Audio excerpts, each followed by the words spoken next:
Oh, and good afternoon, everyone. I want to welcome you to the Women and Girls Research Alliance afternoon discussions.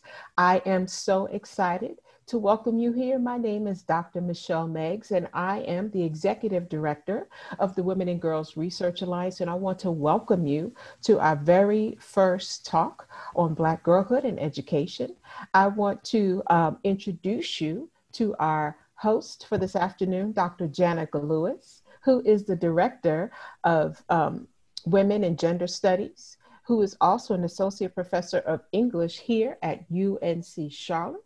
And just a little bit about the Women and Girls Research Alliance. We exist to discuss, to promote, and to advocate around issues that impact the lives of women and girls here in the Charlotte-Mecklenburg area and beyond.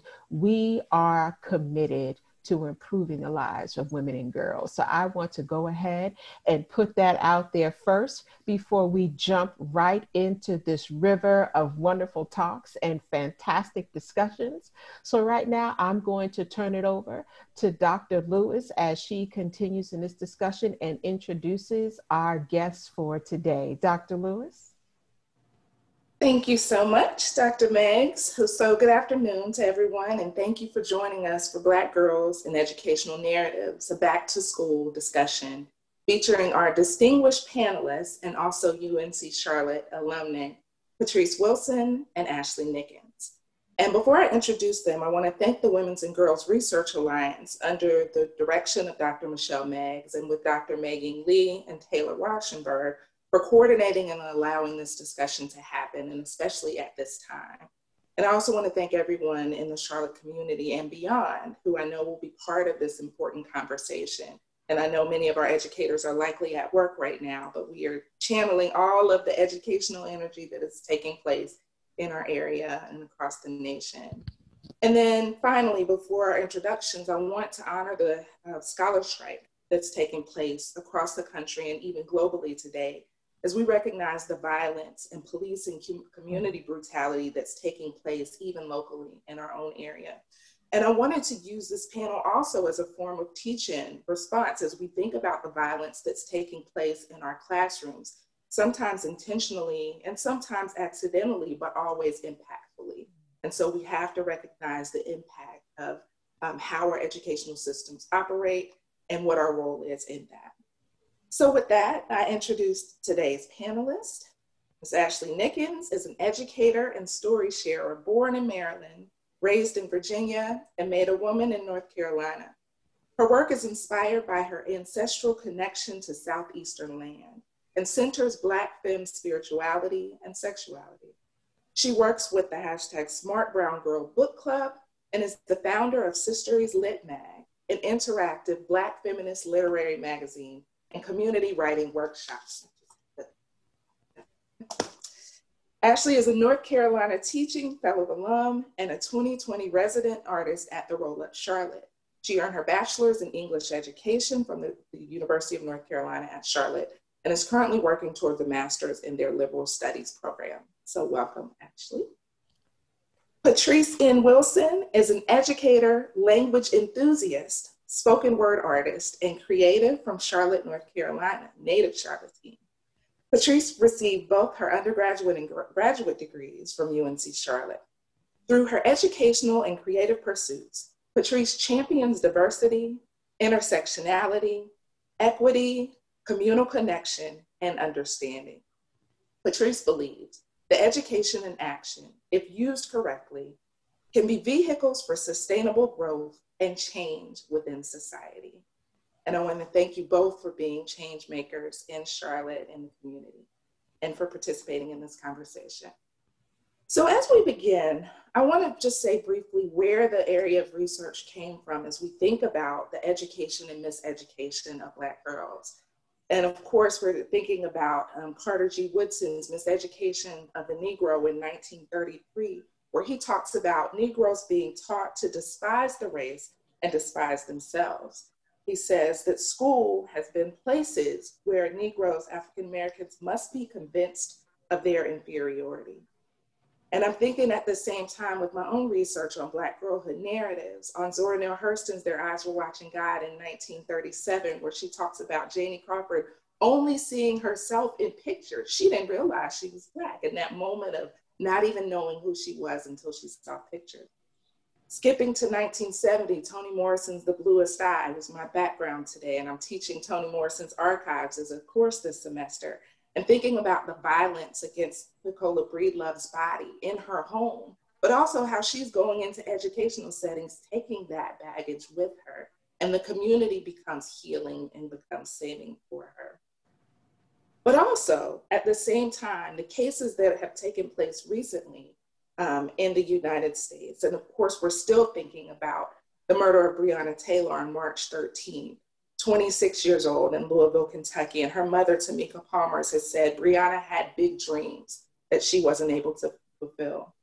The case in South Carolina in 2015, where a student in a high school was slammed on a desk.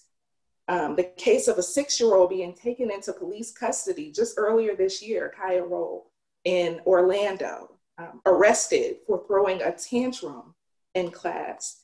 And so these real life narratives are always in conversation with these narratives that we're reading and sharing in classrooms. And I'll throw in a couple more. Push, 1996.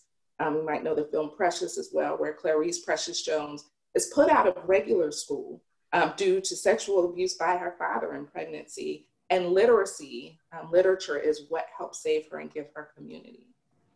So there are a number of narratives, both in real life and in the media, that have us thinking about Black girlhood, but are we really thinking about Black girlhood?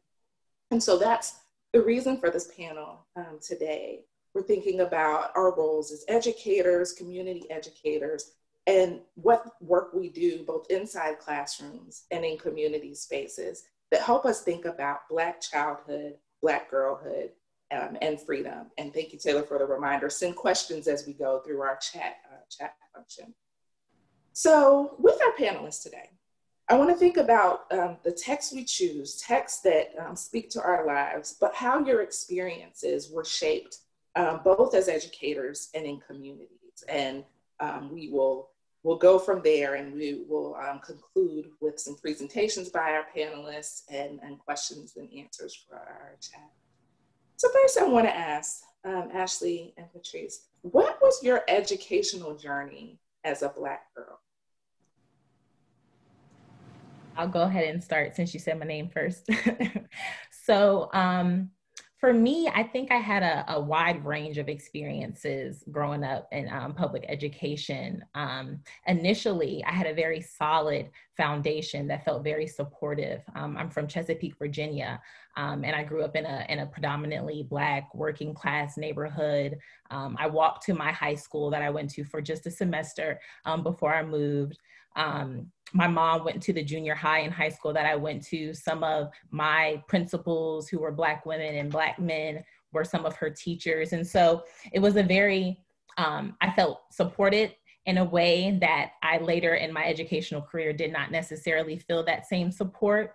I can think back to a couple of specific examples in like first grade, reminded me of something that you were saying. I had a teacher, Miss Haskins, who one day she caught me coloring myself with a Black crayon because I didn't have a brown crayon. And someone sitting next to me was like, well, you're Black, just color yourself with a Black crayon. And something about it didn't quite make sense, but I was, I didn't feel like speaking up or using my voice to ask someone else for one. And she came by and was just like, Ashley, look at your skin. Are you Black or are you brown? Right? And it's okay to ask for what you need, right? You recognize that. And so moments like that, or like little things like when I had a third grade teacher who I always got good remarks on my progress reports, on my report cards. But she wrote like my only bad remark, and it said, Ashley needs to be more assertive. She needs to be more confident when she knows what she knows. And it was those sort of instances or those sort of experiences that I didn't necessarily feel as much when I moved. So I moved to Raleigh, North Carolina when I was in 9th grade, so my second semester. And from the very beginning, it was just a completely different environment. I got bused to an IB school that was further away than my neighborhood school in Southeast Raleigh. And I remember my counselor, when we were first, going over what classes I was going to be taking. I had a D in math at the time, even though I was in 2 math levels ahead of where I, should have been as a 9th grader. I wasn't good at math. I was an English girl. And so she said to me, it doesn't look like you're doing well in honors math, so I don't want to put you in honors math here. And we don't have any more room in our traditional or our regular track geometry class. So I'm going to put you in a remedial class for seniors who need an additional credit to graduate. And me and my mom were just like, okay, it sounds like it makes sense. You don't want me to lose the skills I've already got, so let me just be in this class. And it was a nothing class. It didn't count towards anything that I needed.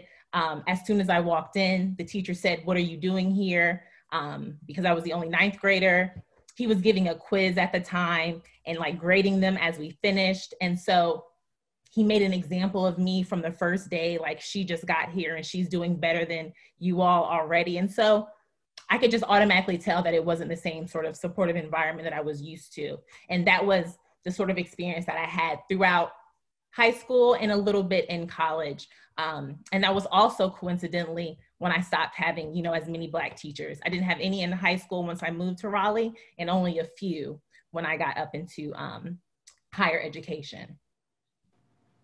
There's so much there about using your voice and losing your voice and being a placeholder in educational environments. Thank you for sharing that. What about you, Patrice? Yeah, going off of what Ashley said, talking about Black professors. So if I even just go back to my earliest memories, I didn't have many. And it was strange because I would be in honors courses. And so I was used to being the one, right? The one Black girl, if we're talking about Black experience, Patrice, and I'm like, what? And being that one, I noticed very early on, like, wait, this isn't quite right. Going back to Ashley, she said one of her earliest memories, coloring yourself with a Black marker or crayon. It's amazing because we were talking about eye color in one of my classes, right? And so I'm the one, I'm like, yeah, my eyes are brown, whatever the case may be. And when a student said to me, a white boy said, well, no, your eyes are Black. And that hurt me so bad. Let me tell you why. Because I used to look in the mirror and look at my eyes and, tell myself, wow, your eyes are beautiful. Like my eyes, I just thought they were everything. And when he said my eyes were Black, we had a whole argument. Okay, my eyes are not Black. They are brown. To the point, even later, years later, I've searched, is it possible to have Black eyes? Like, I have looked at these eyes and I know they are brown, but when you're looking at me and telling me what it is, it has me to question myself. So this questioning is prevalent, right, throughout my experience. We get to middle school, right, and we're in a literature course, and I'm doing well. The teacher calls on me. I'm the only one.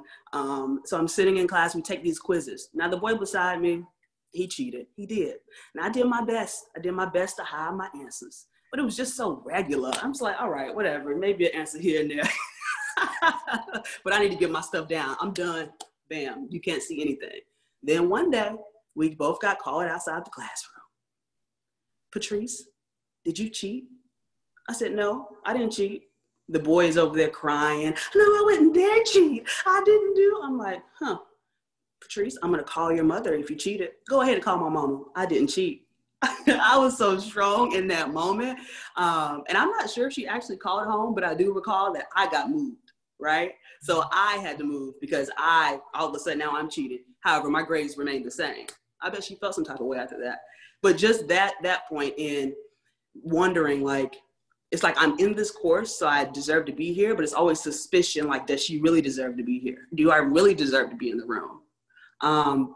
Even like years after that, if we're going to high school. So yes, honors courses, talking about being taught to maybe other our own selves. So if I'm in honors courses and I'm the only one, or it's a couple of us, my friends, they may not be in honors courses. So they talking about me, saying, I think I'm better than everybody else. I'm just trying to really get my work done. And then trying to fit in those courses when that's just difficult to do because sometimes you aren't meant to fit in. AP psychology course. I was doing my thing, love psychology, love the teacher too. But then one day, there was an announcement about dark fur.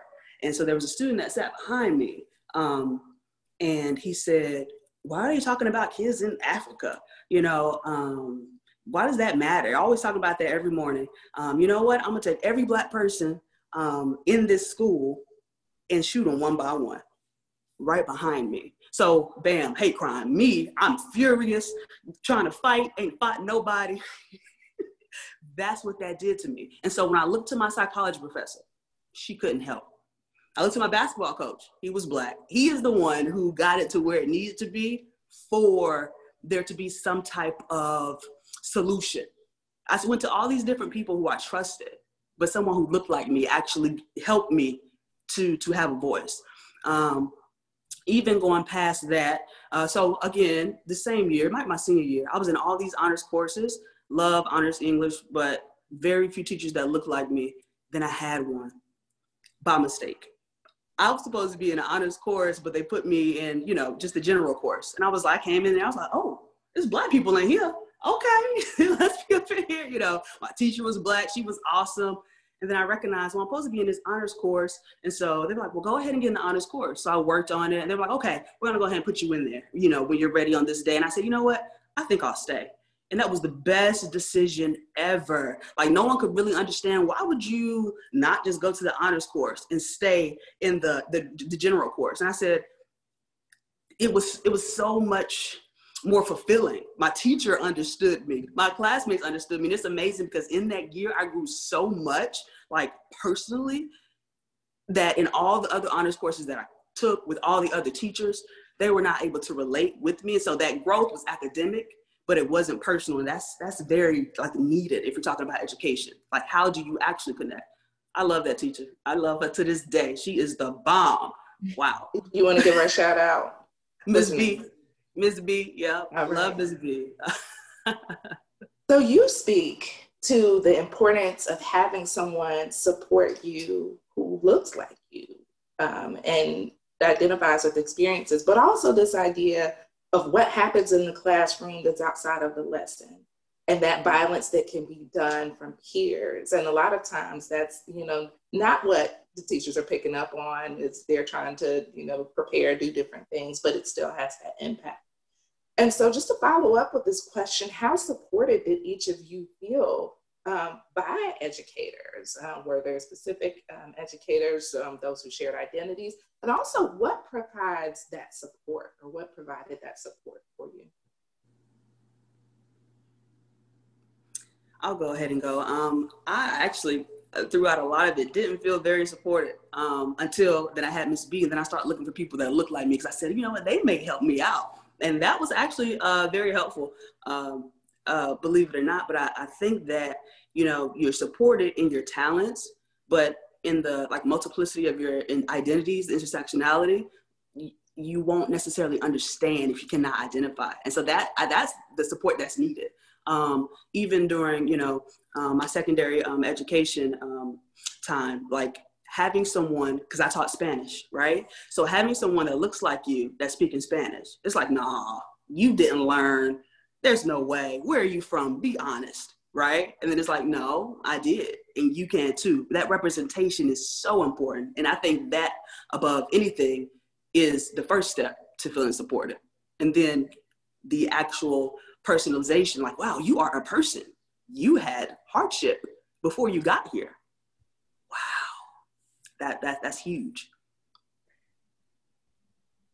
I think I definitely agree. It's like starting with representation, like Patrice said, for me, it helped me to recognize the teachers who saw me as an individual and were able to see through or see past the, oh, she's a good student. She makes good grades and she's quiet in class, so she's okay. But other teachers who recognize that anxiety or depression in kids, it shows up differently based on how you're socialized. And so having people who come from backgrounds where they may be socialized similarly to the way that I was, who can pick up on when okay, something is off. There's been a slight behavior change. Let me investigate that and actually be invested in transforming whatever conditions have created that problem. And I felt that with teachers who looked like me or who came from my community, it was much less of a barrier there, right? With white teachers who I had most often in high school when I moved, and in higher education, if I was getting good grades, everything was honky-dory, right? And so I was experiencing a lot of turmoil and a lot of hardship that definitely impacted my academic success that I think could have been and would have been picked up had I had teachers more invested in what we call now the whole child, right? Understanding that you come to the classroom, like you said, with baggage, with you're carrying things with you. And so when I think of teachers like, in 8th grade, I was elected to read Phenomenal Woman at this Black History Month event. And I had a Black teacher who, she wasn't my teacher, because I had got moved to the honors classes and we didn't have many of those on that side. And she was amazing, but in our practices, she kept getting me to try to embody a sass that I just didn't have back then. I was just more like, self-conscious in my body, a middle school girl. And so I practiced that poem day and night. I memorized it. I inflected where I was supposed to, but it was very difficult for me to put my hand on my hip like she wanted me to do. But the day that I performed it, and afterwards she came to me and I remember her grabbing me by my shoulders and like thanking me for doing it my way and affirming me and saying like, you taught me an important lesson, right? That like, you can do things your way and it can be great, and don't let anyone discourage you from being you. And that's not something that I experienced from white teachers. They were perfectly fine with me being quiet in class as long as I was getting A's. So you bring up, and both of you bring up this idea of what it means to see the student for who they are, not just their performance. And a lot of times with girls and Black girls in general, it's, if you stay in your place, if you regulate yourself, if you get your grades, you're all right. And there are no questions. And we know from Monique Morris's research and push out that the girls that are getting attention are the ones who, are perceived to be threatening by behavior such as, rolling their eyes, or, you talked about putting your hand on your, but if you do it at the wrong time, or you roll your neck in the wrong way, and you make people think that you're a threat in some ways. And so we have this idea of what is called the preschool to prison pipeline, where kids are determined in preschool by if they exhibit certain behaviors, how much space in carceral institutions should be allocated for them by the time they reach that age. And we've paid attention in some ways, although we haven't come up with solutions, but we haven't thought necessarily about how girls are disciplined in that way too. And so it's just these minor behaviors. It's the expressiveness that actually, it's great if you do it on the stage, but don't do it in the classroom when, Miss So-and-so is teaching. And back to the cases we talked about earlier, don't have a tantrum, or, don't have your phone when you're not supposed to, or you might end up being regulated physically. And so how do we think about the ways in which Black girls' bodies are disciplined and regulated in classrooms? And both of you have been middle school educators. And what do we do with the girls who are not seen because they don't exhibit these behaviors that need to be regulated? I was going to say, it is this sort of like either hyper visibility or invisibility almost. And it's like, if you're not acting out, if you're not misbehaving, then no one is paying attention to you. And if you are, quote unquote, acting out, there's no investigation into the why. It's just they're trying to suppress or thwart that misbehavior. And so I think of a project that I was asked to do in undergrad, where I looked at the documentary Bully. And I remember watching that documentary, and if you're not familiar with it, it just chronicles the experiences of several middle school students from different backgrounds who were bullied intensely, who some committed suicide or just were experiencing severe depression and anxiety. And I remember watching it and getting to the story of Jamia Jackson, I believe is her name, who was a 14-year-old Black girl from Mississippi who was also being severely bullied. And to the point where no one was paying attention to what was happening, or no one was caring to her and her mom trying to advocate for her daughter and get something done to alleviate the situation. So she took it upon herself to get her mom's gun and bring it to school. And she never had the intention of hurting anyone, but she brandished it on the school bus, pulled it out to try to defend herself and say, leave me alone. Like, can you all please just leave me alone? She didn't shoot anyone. She was, taken into custody, arrested. And I just remember listening to the sheriff talk about her case and listening to the lack of empathy that he explained there is no excuse, or there's no reason for her to ever get to this point, as opposed to the way that we hear other school shooters or other individuals who commit heinous terrorist attacks after experiencing the same sort of violence in schools. The empathy that we hear the media sort of talk about them, and that she wasn't given that at all. And that how that contributes to the lack of empathy in investigating what was even going on prior to her getting to that point, and him racking off her 45 felony counts that she got by brandishing this weapon. It's like, we can't let Black girls go unseen or just be hyper visible, because once they get to that point, like you said, people are waiting to put them in cages, right? Her charges were dropped, and thankfully she didn't face a lifetime of jail, because he was listing, oh, she's going to get 100 or 112 years based on this. And it's just like, we have to have people who look like us to recognize those things before it gets to that point. Wow. Yeah, I agree 100%. Recognizing before it gets to that point. And like you said, either, you're in the spotlight or you're not, right? So it's okay if you're sitting there not speaking, but if you're rolling your eyes, smacking your teeth, or whatever the case may be, then there's an issue, right? And there is, in my opinion, it's like you're a superhero, right? Or you're a peasant, right? That's that juxtaposition when, of course, there is a medium ground. I mean, we are humans. And I think that's important to recognize, right? Everyone's not going to have a great day.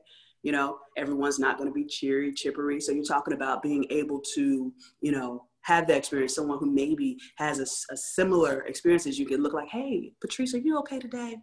Ashley, you seem a little bit off. Just the minor differences. I mean, in my experience, that was extreme. I mean, it was so helpful. For example, there were students who I had in my class who were, oh, they always get in trouble, or they always have an attitude, or whatever the case may be. But when they came to my classroom, it was a different story. I didn't have that experience. And if they did have an attitude, okay, Ashley, do me a favor and step outside the classroom. We're going to have a little talk. Okay. We have that little talk. Ashley, come on back, and everything is good. So it's about building those relationships. You're looking at a person, right? But you're acting as if it's an object, very matter-of-factly. If you can't show empathy, right, which is something that we should be able to show to all humans, and really, things that are breathing, but definitely humans. We'll stop there. That might be too much. Then what is it? Are you even real? Are you even alive? Even as you described, just the different ways in which they're characterized. You're criminalized. There was no reason why she should have did this, that, and the third. There's no explicable reason. How dare you? Is she not a person? Does she not have feelings, emotions? Oh my goodness, that's insane. But it's real. It's real. These thoughts about what it means to see what isn't necessarily seen in the classroom really resonate. And actually use the word unseen. I was just grabbing books. There's a book, Unseen, that's unpublished Black history from the New York Times Photo Archive. And the cover photo is a group of kids sitting on the back of a car smiling. And there's another picture in the book, actually from Harlem, when Zora Neale Hurston was supporting a community organization for Black girls, and it's Black Girls Jumping Rope. And so there's these ideas of what's going on in families and communities that is helping Black children and Black girls make their way through, their academic day, or make their way through other things going on at home. And so I want to think about your journey as an educator and what helped support you to support Black girls. Were there certain activities that you connected around? when did we see, or when did you see Black girls in your experience as an educator? I'll go ahead and go. So I will say I was very clear when I began like thinking that I wanted to be a teacher. I didn't initially want to be a teacher. I feel like for a lot of people who enter this profession, it's either you knew all of your life that you wanted to be a teacher, or it just kind of happened and you realized that this was where you were supposed to be. And for me, it was sort of like a in the middle sort of thing. I have always known that my purpose has been grounded in community liberation. And so when we think about liberation, we can't think about that without considering who is going to be building this future. And those are our children. And so when I got into education, it was with that goal in mind. I knew that I wanted to work with students who looked like me. I knew that I wanted to work at a Title I school, preferably. And I remember there was a brand new charter school that was opening after the year that I graduated. And I was really interested in it. It sounded amazing. I looked up the founder, found this video of her on YouTube where she was kind of explaining the charter and her reasonings for opening the school. And it just felt so personable, relatable. She was crying. It felt authentic. And I was like, I feel like this is the one. And so I went through that interview process, had no idea what I was doing. It was at a Starbucks. It was my first big girl job. I didn't know what I was supposed to expect. And then I also went through like the Project Lift interviews. And so I was getting some offers through that. And I didn't really know where I wanted to go. And so I leaned on my university supervisor at the time, who was Dr. Myra Dietz. And she's no longer at UNCC, but she was a Black woman who was extremely supportive through my student teaching process. And she knew where I wanted to be and the kind of work that I wanted to do. And so I remember I emailed her and she was like, just call me. And I called her. And when I told her about my options, the first thing she said to me was, I think you should keep applying. I don't know. This is going to be really challenging. She talked about how hard Title I schools are, period, for teachers. And then she said, a charter school, you have no idea what you're getting into with that, right? They're so, they range so much in how they're run and who is operating them. And so I left that call feeling like, okay, what am I going to do? Am I going to keep exploring, or am I going to trust my gut? And so I asked my mom. She found the video too. And she was like, no, it's something about her that I really like. And so that's where I went. And so I was at a Title I charter school for all 4 years. And I was thankful that I was there because, well, one, Dr. Dietz was right. It was the hardest thing. It was so challenging. And I was absolutely not prepared for what I had gotten into precisely because what we have been talking about, all of the extra stuff that came along with working in a school where students have never gotten what they needed throughout their educational journey, where a lot of our students were coming to us having felt like they were failed by the CMS public school system. A lot of their parents felt like this was their last shot at getting an individualized, more personalized, smaller, one-on-one kind of education. And so it was challenging. I was the only middle school English teacher. I was teaching all of it. Our history teacher quit after the first 2 weeks, and it was an actual blessing because our numbers of enrollment were down. So they looked at it like a win, and they turned my class into a humanities class. And so I was teaching social studies and English. I became a step. All of it. Take it all. And it wasn't just me, right? Because this is what you do as an educator in the environment where you're doing what you do because you love these children and you want them to win, and you see how much support they need. Who else is going to do it, right? And so we all had to step up. And I think the places where we could do that work were outside of the traditional spaces where you had to follow all the rules. So in the classroom where I could close my door and not necessarily have to say, I can't give you a hug, or like Patrice said, I can't pull you outside of class and just see what's going on today, or extracurricular activities like STEP. Those were the strongest relationships that I was able to build because I was able to spend that time and also exist outside of the rules that were that are meant to suppress and oppress in these systems, right? Because all of these systems are interlocking. And so where we're told, no, don't ever put a student in your car, if I have permission from their parent who is begging me to let them stay on the step team because that's the only thing that's getting her to perform in class, and she calls her mom every time, you know, she's about to get in the car with me because her mom just got a new job and she can't pick her up from practice, I'm going to do that because I know it's going to help her perform and it's going to help her feel confident. And so it was hard, but I am thankful that I pushed myself to be in those spaces because it allowed me a different type of freedom. It was ran by a Black woman, our assistant principals, and most of the teachers there were Black women, Black men. So I felt a lot of support in my school doing things that weren't traditional. That's when we break the rules that aren't necessarily meant for the benefit of all of us. Mm-hmm. What about you, Patrice? What are the spaces that allowed you to connect as an educator, and where did you be able to see Black girls? Yeah, I think that just the point of being able to, so being an elective teacher, so teaching Spanish, that gave me lots of room, okay? Because first off, no one really knew what I was doing inside my class. I could have been in there teaching English. I could have been teaching Black history. Look, all in Spanish. Nobody would have ever known. No, let me stop. But it's the point of having that extra time, right? So yes, I'm teaching Spanish, but I can also add a little bit of socio-emotional information, right? So-and-so looks like this. And so-and-so said, it was just amazing how I could like put that in there little by little. Even my do now, you know, ¿Cómo estás? How are you doing? Right? And then it, you know, depending on levels, and you could explain why in English. That explaining why in English gave me so much information. It was amazing because when I first began, you know, I wasn't prepared. I wasn't, you know, I got my master's degree. I said, yes, world, I'm ready. And I said, wait, I don't have a job. Oh my gosh, what am I gonna do? That summer was off the chain. Then a friend of mine told me, okay, you know, maybe you can do lateral entry, you can teach, you know, provisional. I was like, what? A provisional license I can teach? And there I was teaching Spanish, Title I school.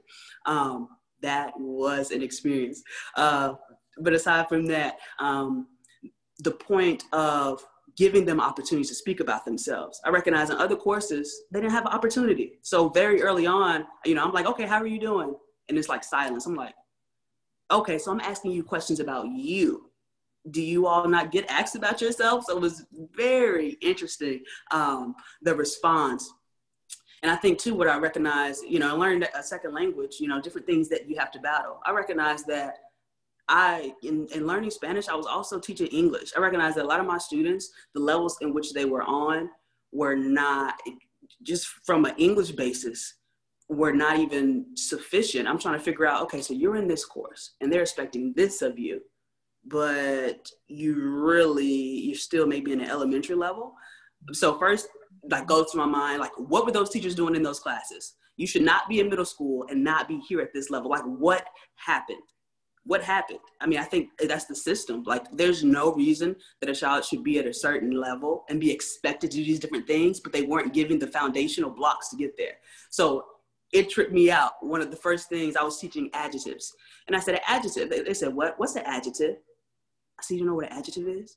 Okay. So look, I'm like, what is an adjective? Let me explain it. Just the point of it's something, a word that describes another word. So just recognizing those deficiencies and how actually you're like buffering, like you're teaching more than one thing. And then I was teaching ESL. I didn't know anything about ESL, but I figured out some things. But even talking about, you know, where are times that you connect. So I had a lot of Black girls in my courses, and many of them did very well. Some of them did not. You know, many of them didn't think they can learn a language. But then, you know, 3 years later, and I'm so glad I took this class and I didn't think this, that, and the third. I'm like, I knew it all along. You know, just those moments. I mean, I know I have some students who were, you know, achieved highly, and they had anxiety because they achieved so highly. And I had to be like, okay, so I can tell that you just wrote down something here and you didn't really take your time. So do me a favor. Well, I had to do this and I had to do that and I had to, you know, and I'm taking that, so I understand. So do me a favor and go back and fix this up and then come back. Giving them that extra time, like, hey, don't stress this. Everything's going to be okay. It amazed me how stressed out students were at such a young age. I'm like, wow, And then the demands that people put on them, it's like, I don't know if I would have made it. Okay, if I didn't have some grace, or if I didn't have time to, trial and error. So being able to give that was important. Oh, I coached basketball.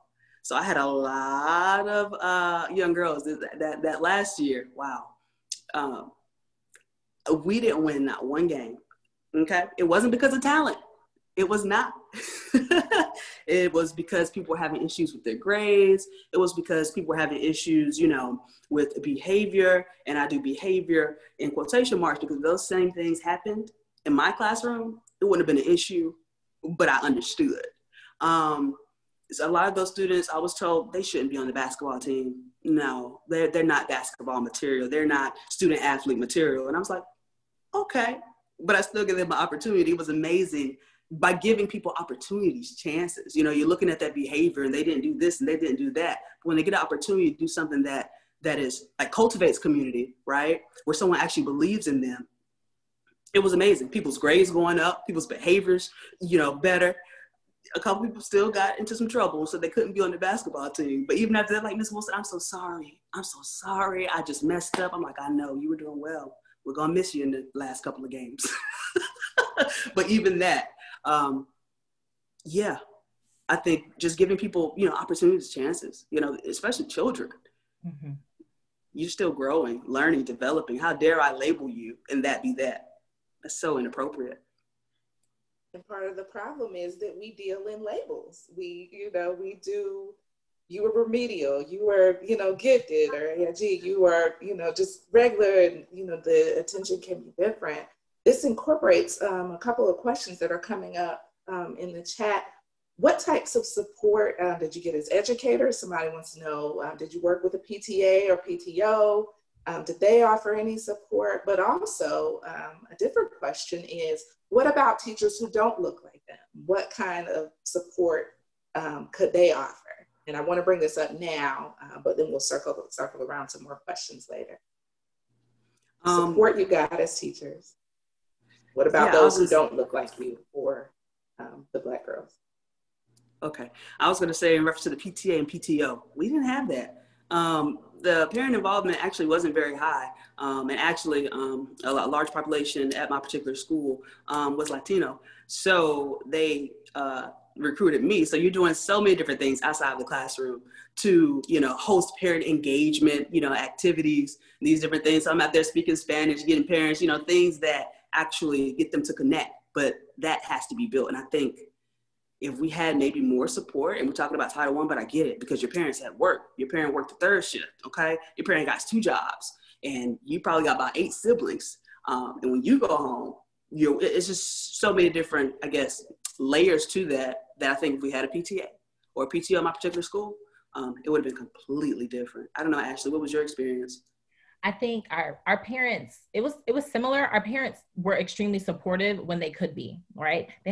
People have a lot going on, right? There's a lot to manage and a lot to handle. And I found often that there's a lot of mistrust. Parents have been in situations with schools, with teachers, with administration, where they have tried to advocate for their child. And they have been met with, like you said, Dr. Lewis, labels. And when they get met with those labels, things still aren't happening that are in the best interest of that child.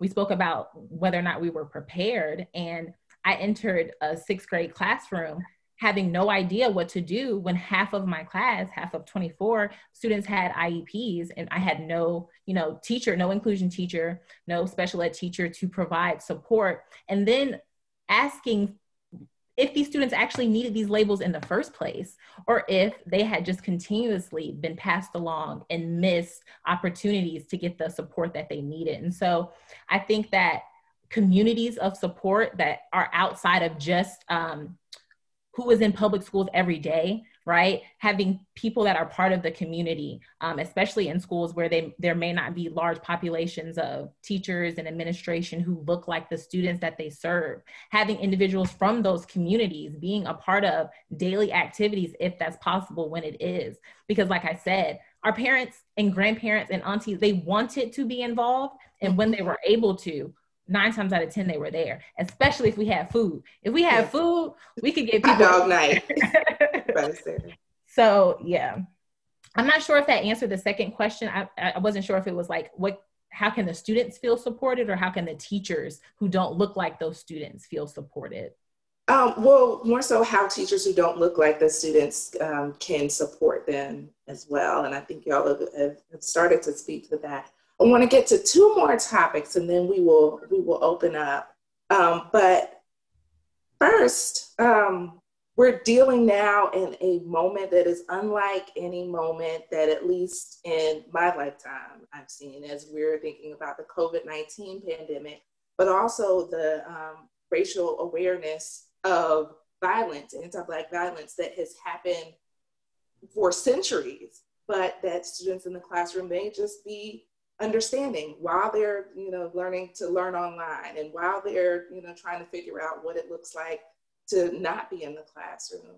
And so what are the ways, and this is a big question, but what are the ways in which our history informs where we are now, and how can those students be supported additionally on top of everything by what we've already experienced? Where's the space for support in this dual pandemic or multiple pandemic moment? I mean, I think it's in having those conversations, putting things in context for students, and everything is related to their daily lives. I know for me as an English teacher, it was always very easy to connect the stories that we read with whatever was going on in the moment. And so I remember my 8th graders, we read The Hunger Games. And this was right when Kaepernick was starting to kneel. And so connecting what was going on in the Hunger Games, could Colin Kaepernick kneel in Panem? What would happen, right? Is America an exaggerated version of Panem, and in what ways? And having those conversations in classes. Do you feel like Charlotte is separated into districts? In what ways, right? So like putting things in context for students, because they understand and they see the things that are going on. It's just about being able to give them the language to articulate what they know. I think for me, like, I tell my students all the time, I didn't start teaching English because I love subject-verb agreement. I have horrible grammatical skills and all of the above. But story has always been a tool, like an ancestral healing tool for me. And so helping my students be able to see themselves in those stories, and then to use that as language to advocate for themselves, to advocate for their communities. Because students have things to say. They didn't like that we had school resource officers back in 2016, right? And now we're talking about getting school resource officers out of schools. So just allowing the space for students to have those discussions. And sometimes that does involve what I was speaking to earlier, breaking some rules. With me, I was allowed to have those conversations freely, right? It was not limited at all. But I know in other schools, it may be more difficult to broach conversations that are deemed political. But again, incorporating it into the material and just allowing the students to drive the conversations that are happening and breaking those rules that exist to suppress their voices is important. It's like those loopholes. I'm thinking of, who is it? McKittrick and Snorton, how they talk about Harriet Jacobs creating those loopholes of freedom. Yeah. And so it's like when you close your classroom door, or when you're in your Zoom session, or whatever the case may be, right? How can you create spaces of freedom within this larger system of domination? Love that. How can you create spaces of freedom? Yeah, I agree with you, Ashley. Creating those opportunities, that's huge, because they definitely know what's going on. And a lot of these things we're talking about, the technology, in ways it is a downfall, but in ways it is not. They know things that I was like, what? And that happened? Oh my goodness. The next, right? Yeah. But I agree, because they know what's going on, but it's actually having those conversations. Just the point of, oh, really, that happened? And what did you think about that? And then contextualizing it in, oh, I don't understand why, this person was shot, or this happened, or that. Let's contextualize this, because I recognize, even talking about, you know, different things, like, you know, talking about how their day is going. They'll come in and say what they learned in history. And I said, really now? So like, but when I Googled this, that, and the third, I said, yeah, so that you have to, just the point of, and that's what I appreciated, the point of, yes, you're given information, but you also have the autonomy, yes, to find the answers, right? So you don't necessarily have to believe what you're given is the final answer. There are multiple stories told, and there are multiple authors, and you get to choose in your discovery, you know, how that impacts you. I think that's huge. To tell your own story. Mm-hmm. So I want to end with thinking about each of your creative visions and your creative journey. And Patrice, I'll start with you first. What's your creative journey, and what is a piece that represents maybe where you are creatively, how you're understanding what's going on right now? Okay. So I started writing as a way to release. I mean, at first I wanted to be a rapper. I was 11. I said, you know what? Let me go ahead. Missy Elliott is inspiring me. Let me go ahead and get out here. You know, Romeo is out here. Okay. I'm about to be Little P out here in these streets. I was Lady J. Okay. I'm only 11 and yo, I'm off the hook. Just take a look and you will see there's nothing like me. The little Queen Bee, who was actually from the Queen City. I thought I was getting it. But since then, I definitely have evolved. And a lot of my work is informed by my experiences. Being queer, being intersectional, being a woman, being Black, so many different things. And currently, a lot of my work has been geared to just my ideas and thoughts about the different things that are happening in our world, right? Lots of people are like, what? There's racism? And, you know, even thinking about just how words are open to interpretation. Because a lot of people are still thinking that racism is just black and white. But racism has so many different layers into that, and it can be seen in so many different ways. But I actually wrote a piece, okay, and thinking about this panel and some of my experiences. It's very short. I'm not going too deep, but I think it's needed and it's accurate. So I would like to share that. That's okay. Yes. Okay. Yes.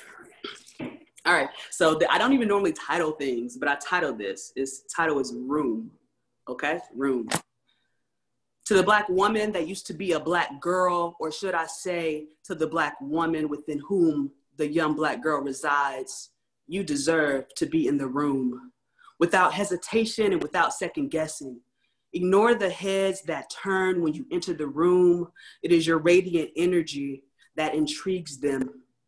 Embrace your energy. When you open your mouth to speak, your words resound and resonate in the minds of your audience. That's why silence follows. Black girl, seek comfort in the silence. You deserve to be in the room. Do not be daunted by the naysayers. They do not know your journey. They do not know how deep you had to dig, whose shoes you had to fill, nor do they know the trauma that you are overcoming to just simply show up. Black woman who used to be a Black girl, or should I say Black woman within whom the Black girl resides, protect your energy, use your voice, and continue to show up. You deserve to be in the room. Thank you all. That was amazing, amazing. So Ashley Nickens, same last question.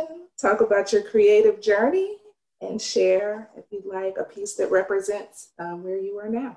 Yeah, that was amazing. First of all, Patrice, I see someone in the comments say, can we have a copy of that poem? I would like a copy too, please, and thank you.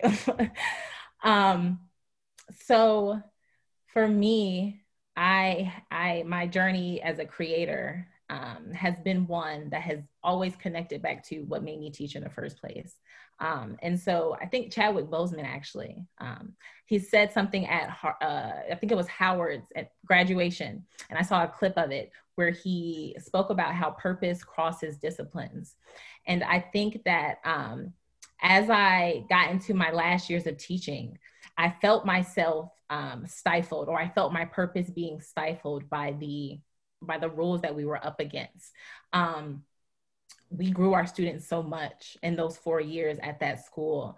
Our students came from some varied backgrounds. And unfortunately, based on the way that our school system determines if you should stay open, just because we grew our students so much in 4 years didn't mean that they were proficient. And so I started feeling really dejected about my role in systemic change as an educator. And so getting back into writing in my last year of teaching was something that renewed my, my optimism and renewed my purpose. And I understood that I needed to be able to just focus on Black girls and Black girlhood without all of the stuff, without all of the systems. And so I started my literary organization, the Interactive Black Feminist Magazine, as a way to teach in the community and just focus on storytelling as healing and not worry about subject-verb agreement and passing EOGs and any of that. And it also gave me the opportunity to get back into writing as a healing practice for myself. In that last year of teaching, I reread The Bluest Eye.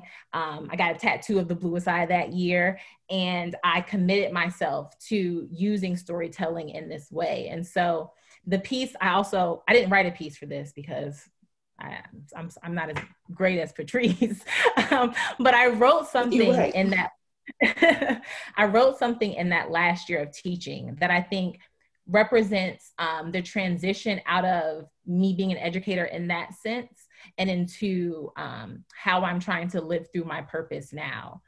So I'll just share like an excerpt from that. And it also includes a poem, so maybe a little longer, but I'm going to try to read fast because I know we're running out of time. All right, so it's from a piece called I Don't Know How I Teach. And it's just the end of that piece. We still feel that responsibility today. I work at a Title I public charter school where the founder and principal, one assistant principal, and most of the staff are Black women. So conversations about the responsibility of our roles aren't uncommon. Even when we're not talking about it, we're thinking about it.